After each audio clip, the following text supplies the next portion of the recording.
Hello guys, hope you're doing well. Today we are discussing about angina pectoris. As you know well, angina means chest pain. And chest pain हुआ क्यों? वो होता है inadequate supply of oxygen to the myocardium layer और muscle in the heart, जिसके कारण patient को chest pain होता है। अब ये इनएडिक्वेट सप्लाई क्यों होती है? क्योंकि जो आर्टरी है उसमें कहीं ब्लॉकेज हो गई है या नैरोइंग हो गई है, जिसके कारण प्रॉपर ब्लड सप्लाई नहीं हो रही है, हार्ट की डिमांड कंप्लीट नहीं हो रही है, जिसके कारण पेशेंट को क्या फील हो रहा है? Chest pain. चलिए अब इसको डेप्थ में पढ़ते हैं। Definition: a disease marked by brief sudden attack of chest pain or discomfort caused by deficient oxygenation of the heart muscles, usually due to impaired blood flow to the heart. एक ऐसी disease जिसके अंदर sudden attack आता है chest pain का और patient को discomfort feel होता है। ये किस कारण से होता है कि जो हार्ट मसल्स होती है उधर प्रॉपर तरह से ऑक्सीजनेशन नहीं होता है, प्रॉपर तरह से ऑक्सीजन की सप्लाई नहीं होती है। ऑक्सीजन की सप्लाई क्यों नहीं हुई है? मतलब आर्टरी के अंदर कोई ना कोई ब्लॉकेज है या फिर नैरोइंग हो गई है। यही हमारी क्या कहलाती है? Angina pectoris. अब हम बात करेंगे टाइप्स ऑफ एंजाइना। तो हमारे जो टाइप्स होते हैं वो 4 होते हैं। First is a stable, second unstable, third variant and fourth nocturnal. तो फर्स्ट आता है हमारा स्टेबल एंजाइना, जिसको हम प्रिडिक्टेबल एंजाइना भी कहते हैं। ये कब होता है? ये तब देखने को मिलेगा जब कोई भी पर्सन एक्सरसाइज कर रहा है, वॉक कर रहा है या रनिंग कर रहा है, तो उस दौरान उसको पेन शुरू होगा। बट वो जब रेस्ट करेगा या फिर नाइट्रोग्लिसरीन टैबलेट ले लेगा तो उसका जो पेन होगा वो सबसाइड हो जाएगा। तो ये हमारा होता है स्टेबल एंजाइना। सेकंड आता है हमारा अनस्टेबल एंजाइना। इसको हम प्री इंफ्राक्शन एंजाइना भी कहते हैं। ये कब होता है? या तो पर्सन कोई एक्टिविटी कर रहा है या फिर कोई एक्टिविटी नहीं कर रहा है, ये तब होता है।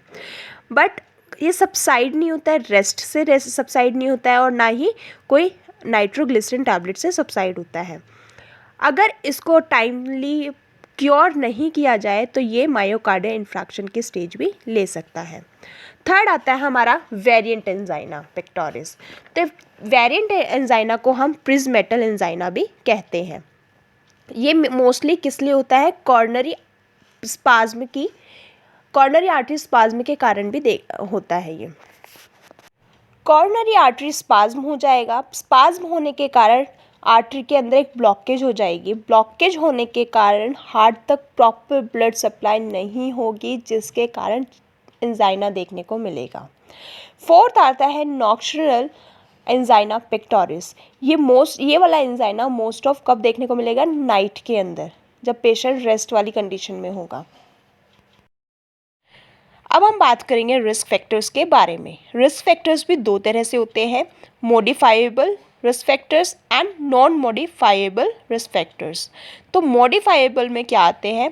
Tobacco use, high blood cholesterol और triglyceride levels, lack of exercise, obesity and stress. Non modifiable risk में क्या क्या आ जाएंगे?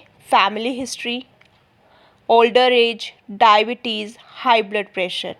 तो ये दोनों फैक्टर्स इंडिकेट करते हैं एंजाइना पेक्टोरिस को। अब हम पढ़ेंगे कॉजेज़ के बारे में। तो फर्स्ट कॉज क्या हो जाता है हमारा? अर्थरोस्क्लेरोसिस का development. Coronary artery disease is thought to begin with the damage or injury to the inner layer of the coronary artery। मतलब हमारी जो कॉर्नरी आर्टरी की जो इनर लेयर है उसमें या तो वो डैमेज होने लगी है या फिर उसमें कोई इंजरी हो गई है, जिसके कारण जितने भी क्लोटिंग फैक्टर्स है, फैट है, ये सब चीज़ें एक्यूमुलेट हो जाती है उस एरिए में। और उस एरिए में एक्यूमुलेशन होने के कारण वो जो आर्टरी का जो साइज़ है वो क्या हो जाता है? नैरो हो जाता है। ये कई बार क्या होता है, चाइल्डहुड में क्या हो जाता है, इंजरी हो गई है, डैमेज हो गया, उस दौरान हम ध्यान नहीं देते हैं। या फिर अदर फैक्टर्स आते हैं लाइक स्मोकिंग का, हाई ब्लड प्रेशर का, high cholesterol level, diabetes, sedentary lifestyle, ये सब चीज़ें कॉजेज़ में आ जाते हैं जो कि अर्थरोस्क्लेरोसिस को डेवलप करते हैं। Now we go on pathophysiology.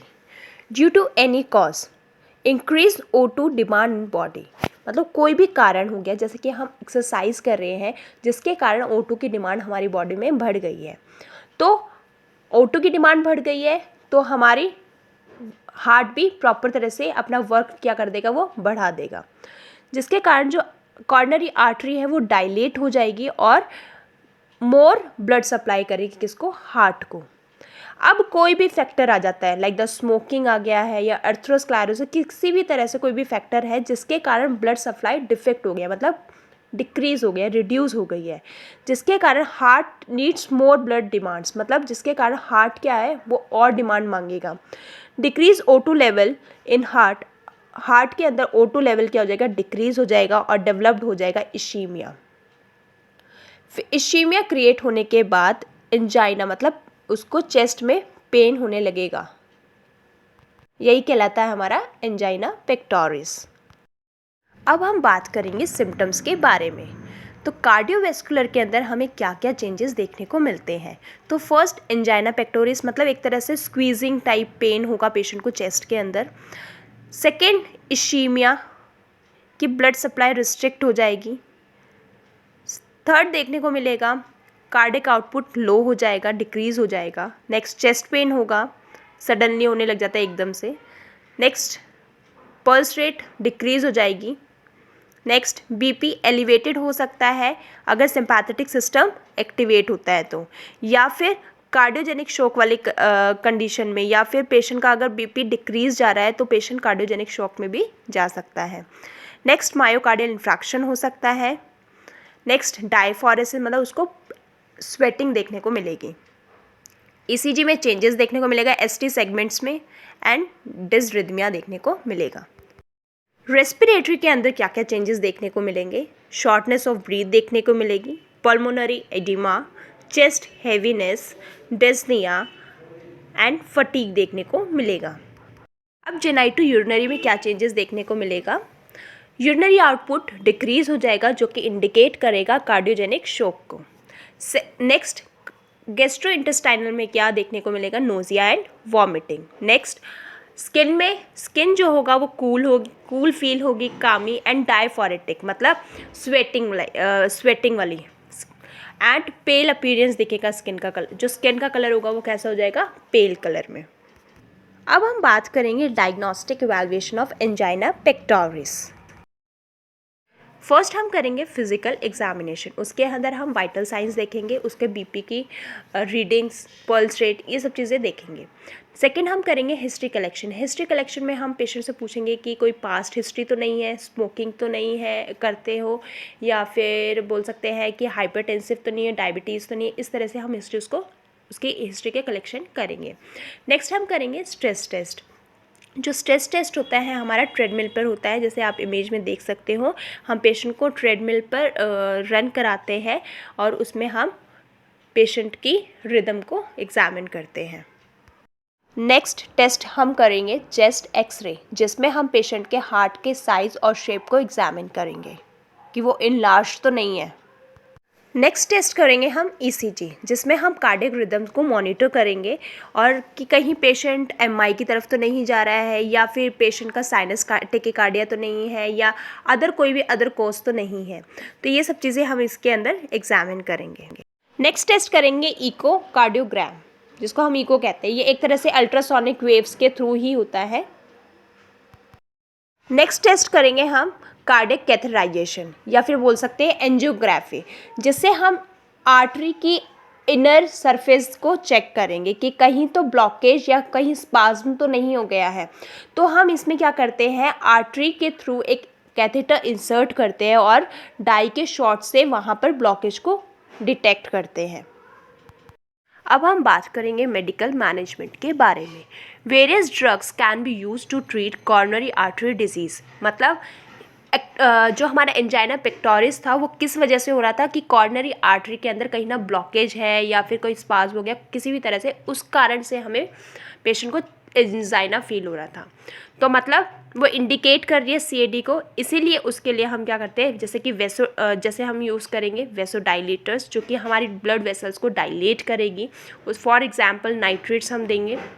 Second हम देंगे बीटा ब्लॉकर्स, जो कि हमारे हार्ट पर वर्कलोड है उसको डिक्रीज़ करेगी, जिसमें प्रोपेनॉल हम उसको देंगे। नेक्स्ट हम देंगे कैल्शियम चैनल ब्लॉकर्स, जो कि कॉर्नरी आर्टरी का जो ब्लड फ्लो है उसको इम्प्रूव करेगी, उसमें हम देंगे निफिडिपिन। नेक्स्ट ड्रग हम देंगे एंटीकोगुलेंट ड्रग, जिसमें हम देंगे हेपारिन। अब जो हेपारिन होगा वो ब्लड क्लॉट नहीं होने देगा। नेक्स्ट हम देंगे ओपिएट एनाल्जेसिक, जो कि पेशेंट को जो पेन है उसको रिड्यूस करने के लिए, उसमें हम देंगे मॉर्फिन सल्फेट। नेक्स्ट हम देंगे थ्रोम्बोलाइटिक ड्रग्स, जो कि होगा स्ट्रेप्टोकाइनेस या यूरोकाइनेस देंगे, जो क्या करेगा, जो थ्रोम्बस बना है आर्टरी के अंदर उसको ब्रेक डाउन करने के लिए हम थ्रोम्बोलाइटिक ड्रग्स देंगे।